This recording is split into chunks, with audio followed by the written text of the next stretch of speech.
ಕಾಲಾಯ ತಸ್ಮೈ ನಮಃ. ಕಾಲದ ಜೊತೆ ನಮ್ಮ ಜೀವನ ನಡೆಯಬೇಕೇ ಹೊರತು ನಮ್ಮ ಜೀವನದ ಜೊತೆ ಕಾಲ ಬರೋಲ್ಲ. ಎಲ್ಲರ ಜೀವನದಲ್ಲಿ ಒಂದು ಒಳ್ಳೆಯ ಕಾಲ ಬಂದೇ ಬರುತ್ತೆ. ಅದೇ ರೀತಿ ನನಗೂ ಸಹ ಒಂದು ಒಳ್ಳೆಯ ಕಾಲ ಬಂದೇ ಬರುತ್ತೆ ಅಂತ ಹೇಳ್ತಾ ಈ ವಿಡಿಯೋನ ಸ್ಟಾರ್ಟ್ ಮಾಡ್ತಾ ಇದ್ದೀನಿ. ನಾವಿವತ್ತು ಬೆಳಗಿನ ತಿಂಡಿ ಹಾಗಲಕಾಯಿನ ತಿನ್ಕೊಂಡು ನಾನು, ನನ್ನ ಹೆಂಡತಿ ಮತ್ತು ನನ್ನ ಮಗಳು ನಮ್ಮ ಅತ್ತೆ ಮನೆಯಿಂದ ನನ್ನ ಮನೆಗೆ ಹೊರಟ್ವಿ. ಪ್ರಪಂಚದಾದ್ಯಂತ ಇರುವ ಪ್ರತಿಯೊಬ್ಬ ಕನ್ನಡಿಗರಿಗೂ ಡಾಕ್ಟರ್ ರಾಜ್ಕುಮಾರ್ ಅವರ ಹುಟ್ಟುಹಬ್ಬದ ಹಾರ್ದಿಕ ಶುಭಾಶಯಗಳು. ನಮ್ಮ ಕನ್ನಡ ಚಿತ್ರರಂಗದ ದಿಗ್ಗಜರಾದ ಡಾಕ್ಟರ್ ರಾಜ್ಕುಮಾರ್, ಪುನೀತ್ ರಾಜ್ಕುಮಾರ್, ವಿಷ್ಣುವರ್ಧನ್, ಶಂಕರ್ ನಾಗ್ ಹಾಗೂ ಅಂಬರೀಷ್ ರವರ ಹೆಸರು ಸೂರ್ಯ, ಚಂದ್ರ, ಭೂಮಿ ಇರುವವರೆಗೂ ಅಜರಾಮರವಾಗಿ ಇರುತ್ತೆ ಅಂತ ಹೇಳಕ್ಕೆ ಬಯಸ್ತೀನಿ.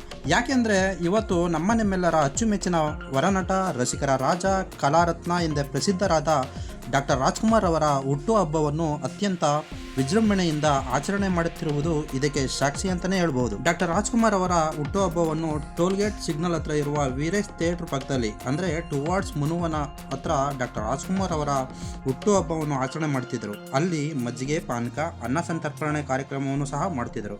ನಾವು ಸಹ ಅಲ್ಲಿ ಊಟ ಮಾಡಿಕೊಂಡು ನಾವು ಮನೆ ಕಡೆ ಹೊರಟ್ವಿ. ಬರೋ ದಾರಿನಲ್ಲಿ ಮಾವಿನ ಹಣ್ಣುಗಳ ರಾಶಿಗಳೇ ಇದ್ವು. ಮಾವಿನ ಹಣ್ಣು ನೋಡಾದ್ಮೇಲೆ ನನ್ನ ಹೆಂಡತಿ ಕೇಳಬೇಕಾ ಮಾವಿನ ಹಣ್ಣು ಬೇಕು ಅಂತಲೇ ಆಟ ಹಿಡಿದ್ಲು.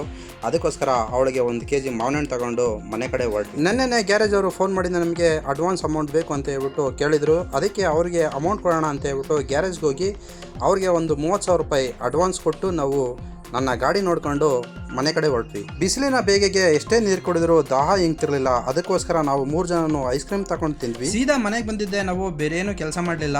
ನಾವು ತಂದಿದ್ದಂತಹ ಮಾವಿನ ಹಣ್ಣನ್ನು ಕುಯ್ಕೊಂಡು ನಾವೆಲ್ಲರೂ ತಿಂದ್ವಿ.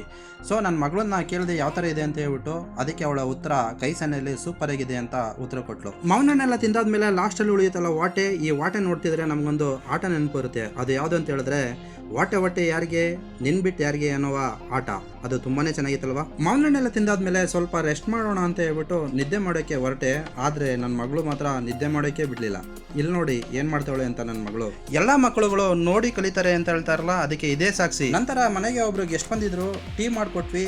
ಸ್ನ್ಯಾಕ್ ಟೈಮ್ ಆಗಿದ್ರಿಂದ ಬಜ್ಜಿನೂ ಸಹ ಮಾಡಿಕೊಟ್ವಿ. ಹೀರೆಕಾಯಿ ಬಜ್ಜಿ ತುಂಬಾನೇ ಚೆನ್ನಾಗಿ ಬಂದಿತ್ತು, ಸೂಪರ್ ಆಗಿತ್ತು. ನಂತರ ಟಿವಿಲಿ ಅಣ್ಣವರ ಜೀವನ ಚರಿತ್ರೆಯ ಬಗ್ಗೆ ಒಂದು ಡಾಕ್ಯುಮೆಂಟರಿ ಎಪಿಸೋಡ್ ನಡೀತಿತ್ತು. ಅದನ್ನು ನಾವು ನೋಡ್ತಾ ಈ ಒಂದು ಎಪಿಸೋಡ್ನಲ್ಲಿ ಡಾಕ್ಟರ್ ರಾಜ್ಕುಮಾರ್ ಅವರು ನಟಿಸಿದಂಥ ಎಲ್ಲ ಚಿತ್ರಗಳ ಬಗ್ಗೆ ವಿವರಣೆಗಳನ್ನು ಕೊಡ್ತಿದ್ರು. ಯಾವ ವರ್ಷದಲ್ಲಿ ರಿಲೀಸ್ ಆಗಿತ್ತು, ಯಾವ ವರ್ಷದಲ್ಲಿ ಎಷ್ಟು ಚಿತ್ರಗಳು ರಿಲೀಸ್ ಆದವು ಅನ್ನೋದನ್ನೆಲ್ಲ ಈ ಒಂದು ಎಪಿಸೋಡ್ನಲ್ಲಿ ಹೇಳ್ತಿದ್ರು. ಡಾಕ್ಟರ್ ರಾಜ್ಕುಮಾರ್ ಅವರು ಅಗಲಿ 19 ವರ್ಷ ಕಳೆದರೂ ಇಂದಿಗೂ ಎಲ್ಲ ಕನ್ನಡಿಗರ ಹೃದಯದಲ್ಲಿ ಜೀವಂತವಾಗಿದ್ದಾರೆ. ಇವತ್ತಿನ ಮ್ಯಾಚ್ ಸಹ ಕೈ ತಪ್ಪು ಹೋಗುತ್ತೇನೋ ಅನ್ನೋ ರೀತಿಯಲ್ಲಿ ರಾಜಸ್ಥಾನ್ ರಾಯಲ್ಸ್ ರವರು ಆಡುತ್ತಿದ್ರು. ಲಾಸ್ಟ್ ಓವರ್ವರೆಗೂ 50-50% ಇತ್ತು. ಈ ಮ್ಯಾಚ್ ಅಂತೂ ತುಂಬ ಥ್ರಿಲ್ಲಿಂಗ್ ಆಗಿತ್ತು. ಇಷ್ಟಾಗಿತ್ತು ಇವತ್ತಿನ ಈ ವಿಡಿಯೋ. ಮತ್ತೊಂದು ವಿಡಿಯೋದಲ್ಲಿ ಸಿಗುವ. ಅಲ್ಲಿವರೆಗೂ ಬಾಯ್ ಬಾಯ್.